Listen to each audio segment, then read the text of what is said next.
is my mother-in-law's driveway, and I completed this project exactly 1 year ago. So last year I released a video that showed me transforming this driveway into what it is today. If you missed it, I'll leave a link at the end of this video. But to sum it up in 10 seconds, I transformed this into this. My goal was to do it in less than 7 days with almost no experience, all while saving my mother-in-law as much money as possible. So I figured I'd make a 1 year update video because I've gotten a lot of comments. 4,665 comments to be exact so far. There's a couple of things I want to go over with you guys. We'll take a closer look at how it's holding up, what went well, what went not so well, and I want to answer a few of the top questions I keep seeing over and over again. So let's get started. Let's start with the edges.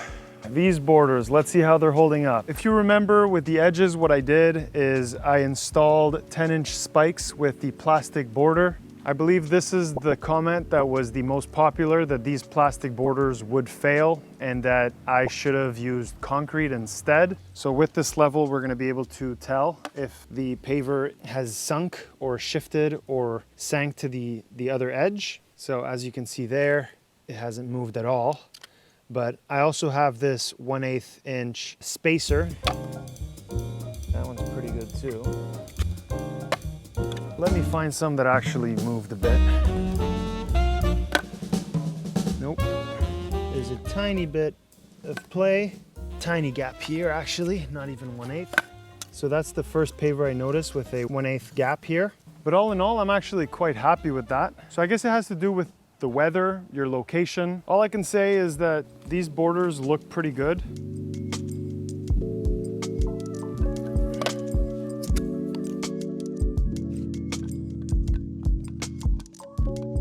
I think I lied. This here is the section that is the most dropped on the right. And it's actually the one that I had a feeling would be the one that dropped the most. And the reason why I think it dropped is because this is the second spot of the driveway you see here.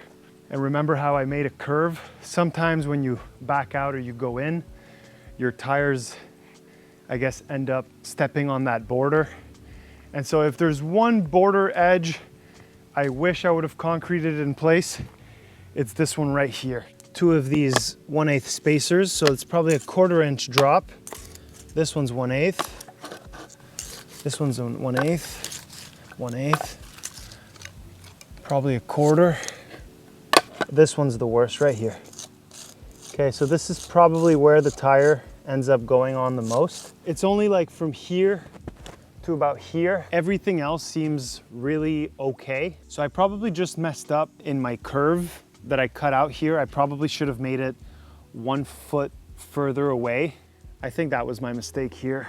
Let's move on to the next most popular comment, which was the pitch and the level and the grading. So some of you mentioned that I did a very bad job at the grading or the leveling or the pitch away from the house. Some of you said that, oh, there's gonna be so many puddles forming on the pavers. You're gonna have sunken areas. I wanna debunk that and I wanna show you guys how straight it is and how the pitches away from the house and that no puddles are formed. And that's exactly what I did yesterday. I made it rain. I'm noticing a couple of darker spots in the polymeric sand, like right here it's dry, everything else is kind of wet or humid from yesterday. I mean, it's not even 14 hours since I wet the entire driveway. This property is very shaded. There's trees everywhere. Not many hours of sunlight hit the driveway during the day. Yeah, roll the clip.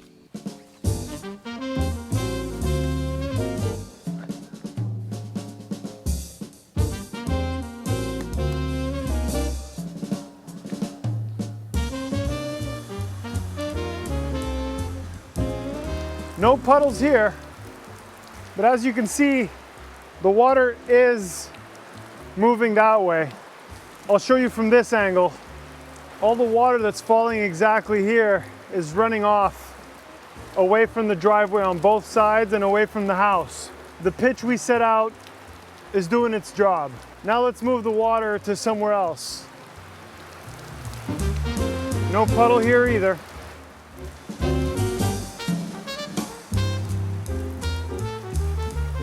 So as you can see, we just shut off the water there. I just soaked up this area. That was gone also in 2 minutes.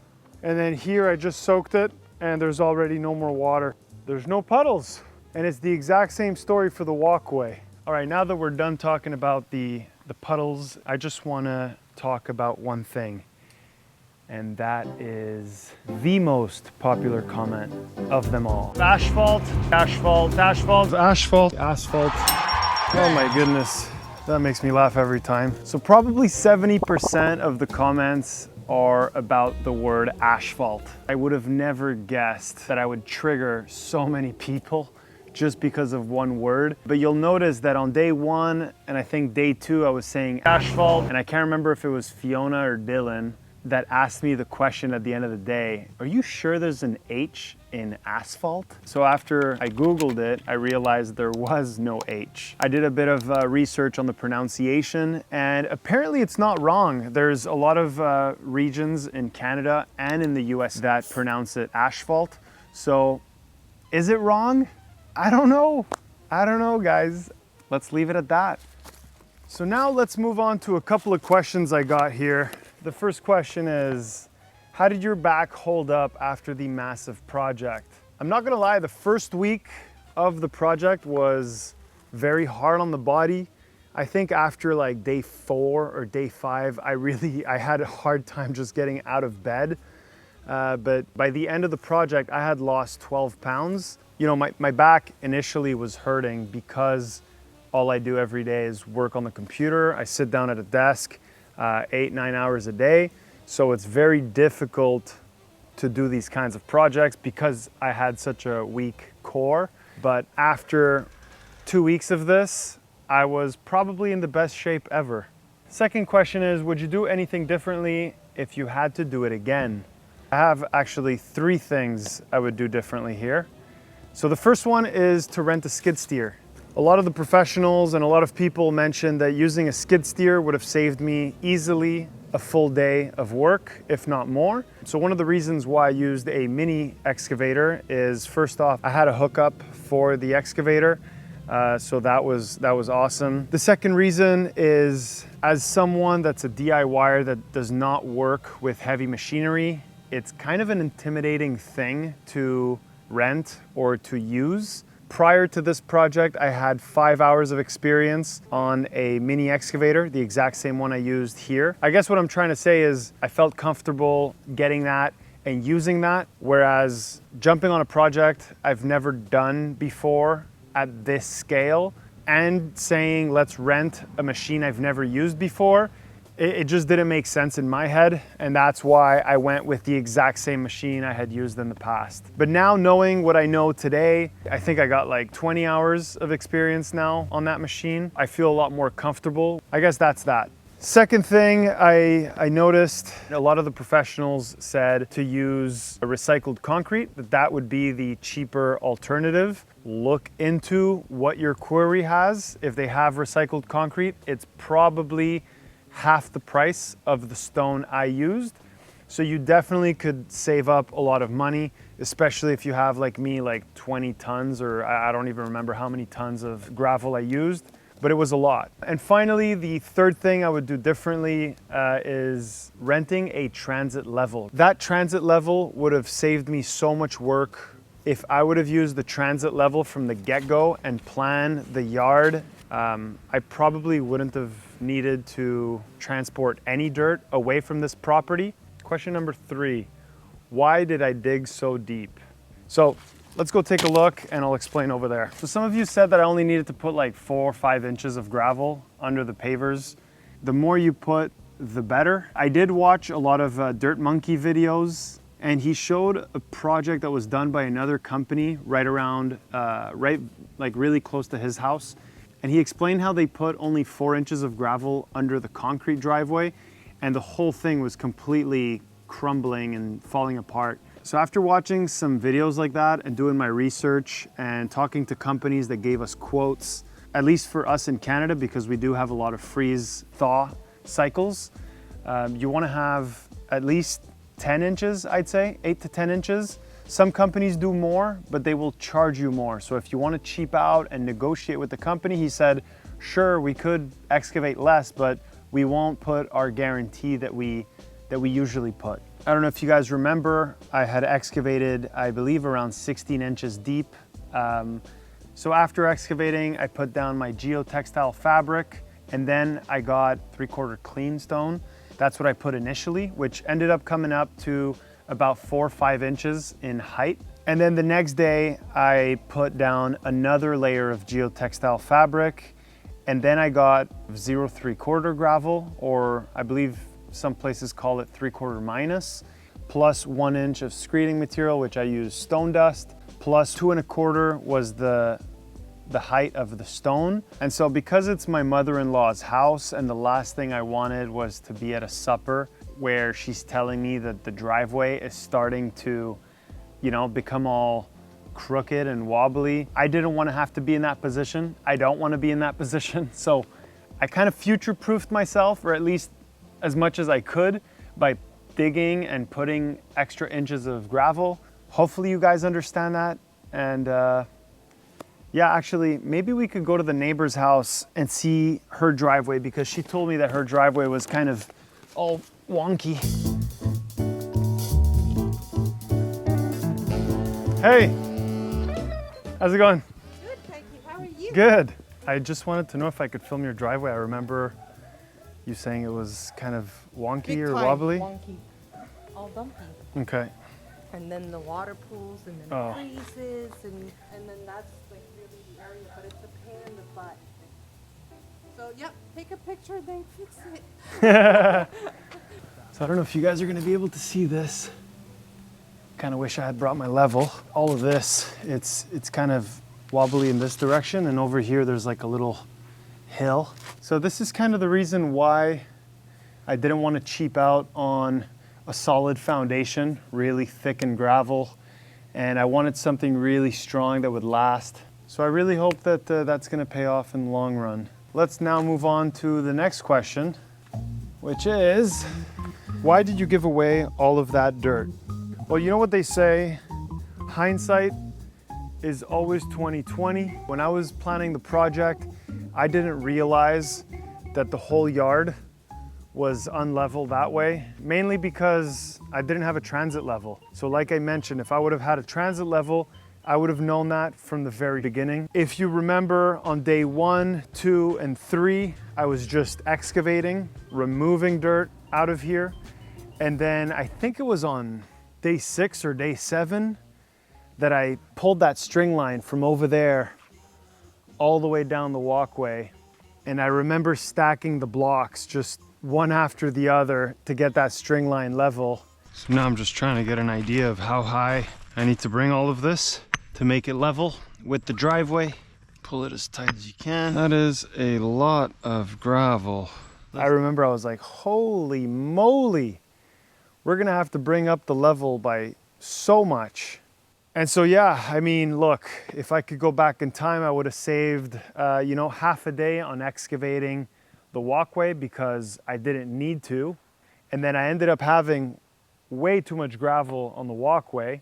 And I also wouldn't have needed the truck. I can't remember how many loads of dirt I got out of here, but half that dirt easily, if not all of it, could have ended up over there. And I would have used that beautiful, rich soil instead of getting that garbage dump of soil that I ended up receiving with big chunks of concrete and just a bunch of garbage. Which brings us to the next question. Now, let's talk about the polymeric sand. And I gotta say, I mean, it's held up really, really, really, really well. Some of you said that I did it completely wrong. Others said that I did it exactly how I was supposed to be done. One thing I will mention is wear a respirator, wear a mask. Anyways, let's, I wanna show you the polymeric sand from up close. I know a lot of you were worried that after a year I'd have a bunch of grass and weeds growing out of them, but we haven't done anything to this ever since we installed it. Now let's move on to the wooden deck I built over the concrete stairs. A bunch of you commented that I made a big mistake by putting wood directly in contact with concrete, because when it rains, it just sits there with the concrete and the water, and it's just gonna rot faster. That's a fair point. Now, I'm actually kind of happy you guys mentioned that. I was thinking of putting plastic shims under the wood when I was installing them, and I guess it just kind of slipped my mind as I was doing it. But it gives us an opportunity here. I 3D printed these 1/8 inch shims. So the goal is to either fix it right now, lift up a couple of boards, lift up that board that's on the concrete, and put a couple of shims under there and put everything back. Or we could leave it as is. We could check up on it every year to see how many years it takes to show signs of rot. We could call it an experiment for the sake of science in construction material. So for now, let's just pull up a couple of boards and see how that wood is doing underneath.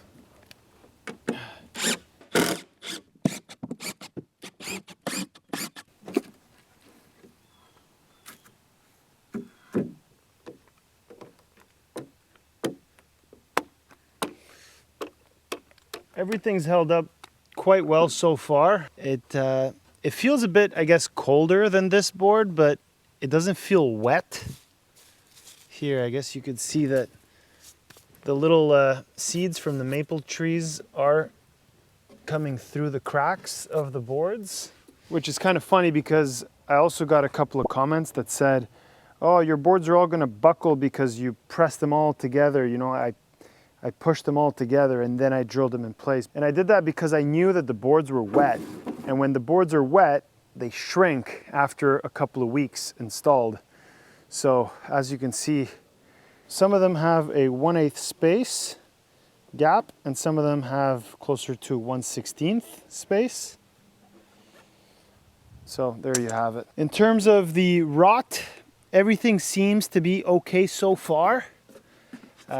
Nothing seems to be rotten, but like I said, for the sake of science, I'm gonna leave it as is, and we're gonna come back every single year, take these two boards up, and I also just realized that one too is touching the concrete there. We'll come back next year one more time, and then the year after, and we'll see how many years does it take for treated lumber to rot on concrete like this right here. I guess I'll just put it all back together now. Back together.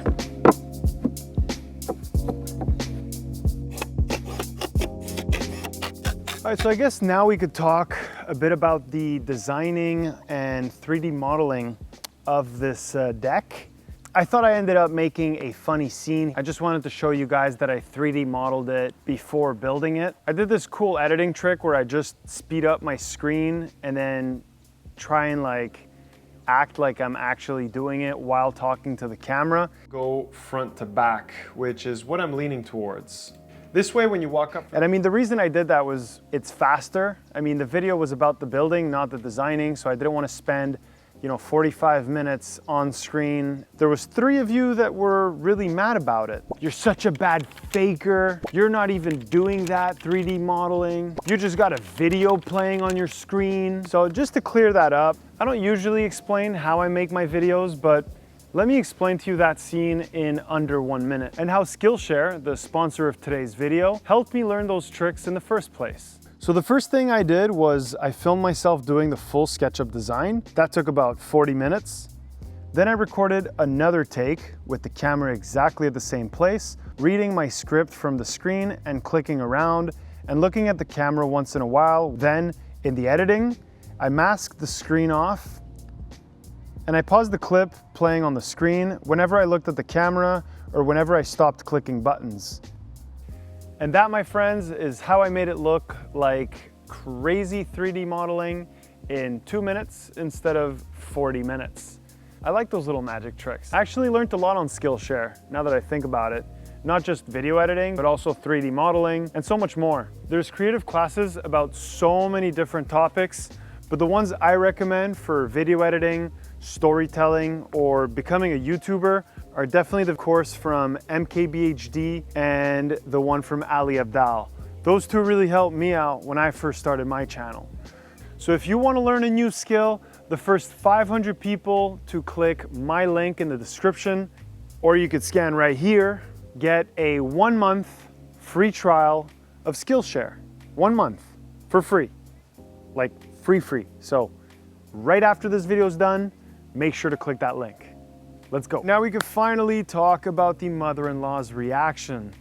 Some of you really liked my Ed Bassmaster skit. Oh, would you just look at it? I can't believe this. Look at this deck. Just look at it. Oh my goodness. And some of you were kind of disappointed because I didn't show my real mother-in-law's reaction. I did film it. I am gonna show it to you now. Roll the clip! Just came back from France and Italy, and I just want to get her reaction.